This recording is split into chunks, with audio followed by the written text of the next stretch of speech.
বিমস্টেক সম্মেলনের দ্বিতীয় দিন বৃহস্পতিবার স্থানীয় সময় দুপুর 1টার দিকে ব্যাংককে পৌঁছান প্রধান উপদেষ্টা ডক্টর মোহাম্মদ ইউনুস। থাইল্যান্ডের জিরাপর্ণ সিন্ধুপ্রায় ব্যাংকক বিমানবন্দরে তাকে স্বাগত জানান থাইল্যান্ড সরকারের শীর্ষ কর্মকর্তারা।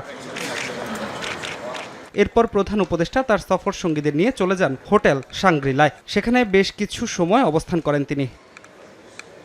হোটেল শাংগ্রিলা থেকে স্থানীয় সময় বিকেল 3টায় আইকন সিয়াম ভেন্যুতে থাই তরুণদের এক কনফারেন্সে প্রধান অতিথির বক্তব্য দেবেন ডক্টর ইউনুস। তাকে বরণ করে নিতে ঝলমলে সাজে প্রস্তুত আইকন সিয়াম। এছাড়াও আগামীকাল প্রধান উপদেষ্টা বিমস্টেক সম্মেলনে যোগ দেবেন। এবারের সফরে ভারতসহ বিমস্টেক সদস্য রাষ্ট্রগুলোর নেতাদের সঙ্গে দ্বিপাক্ষিক বৈঠক করবেন সরকার প্রধান। একই সঙ্গে দুটি সমঝোতা স্মারক স্বাক্ষর অনুষ্ঠানেও উপস্থিত থাকবেন তিনি।